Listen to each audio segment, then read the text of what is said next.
So hello and welcome back to CourtMcCulley.com. Just want to give you guys a little bit of bonus information this week, and one of my clients and friend Kev, this is a shout out to you. This is he pushed me. He said, you know what, you should do something helping people with their kids and investing. And I actually just got a question the other day. Hey, you know what should we be doing with this gifting money for our kids, that sort of thing, around the holiday time?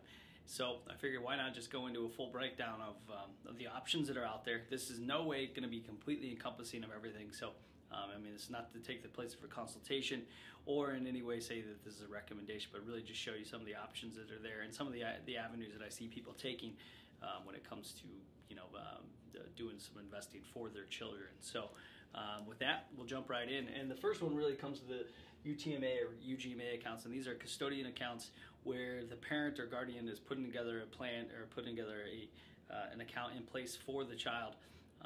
It's controlled, directed by the parent until age of majority in the state of Illinois. That's 18 years old, and so there's a place for that, for an avenue to start putting some of this gifted money, or if they're babysitting money that they have that is kind of allocated towards the child, where the money can go. One of the things to point out, or things to keep in mind, among a bunch of other things, is to keep an eye on, such as kiddie tax and money that's generated here. If you want more information on this, please ask me. It's detailed. I'm not going to put it all in this video.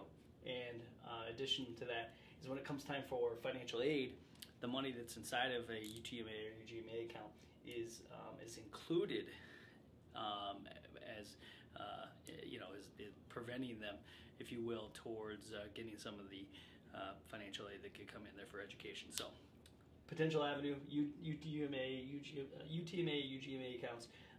Mostly all providers out there have access to them. Good solution, but just keep in mind that it is all-encompassing depending on what might be available to them, and has some limitations when it comes to financial aid. Similar to that, along those lines, would be a 529 college savings plan.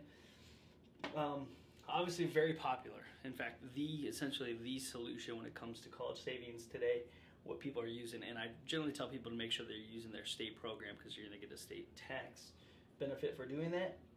However, some restrictions with it is it has to be used towards college savings. If it is, it's tax exempt on the earnings as well as what's contributed in there.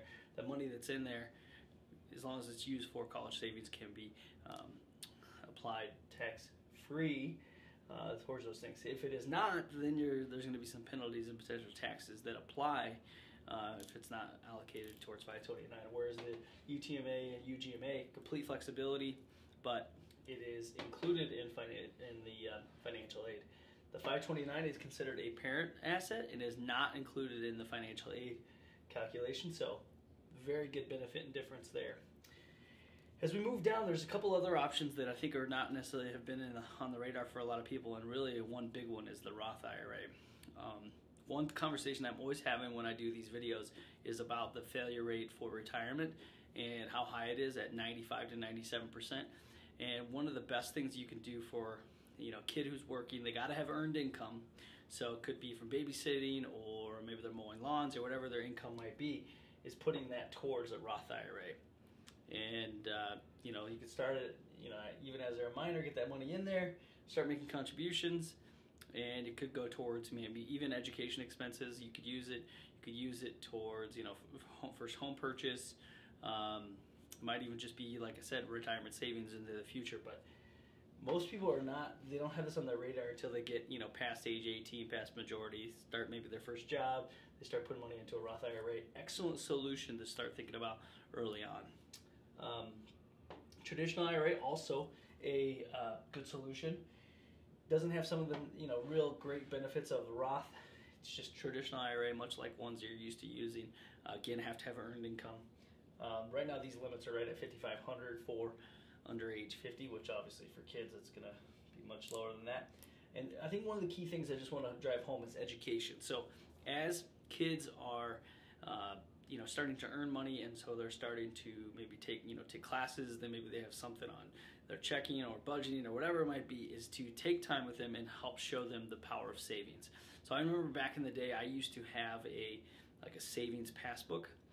And so with low interest rates, the environment that we've been in, you're really not getting any earnings in your savings accounts, right? Checking accounts, savings accounts. So that used to be a solution to teach people or teach kids was, hey, go to your savings account, start showing them the growth of compounding interest.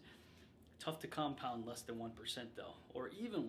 Tough to compound the growth on it year after year. That's why we kind of look at these other solutions from UTMA, UGMA, 529, Roth, and traditional. We have access to stocks, bonds, mutual funds, you name it, all sorts of vehicles that are out there.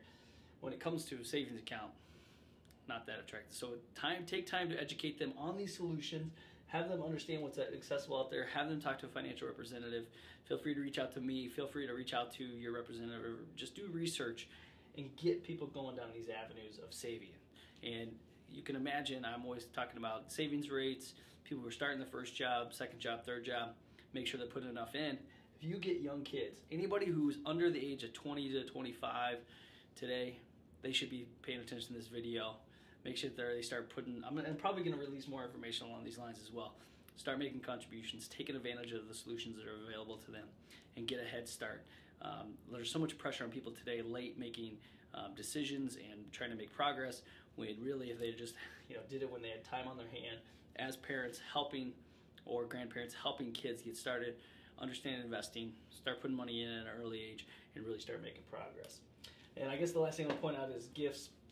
Just keep in mind there's a up to $14,000 per child, per parent exemption that can be passed to them in gifts. And so what we're seeing this time of the year are contributions to 529s, contributions to UTMA, UGMA accounts, and getting this gifted money, and what they're doing is turn around and put it into some of these different accounts. So just take time to start educating the kids that are in your life, the people that you know.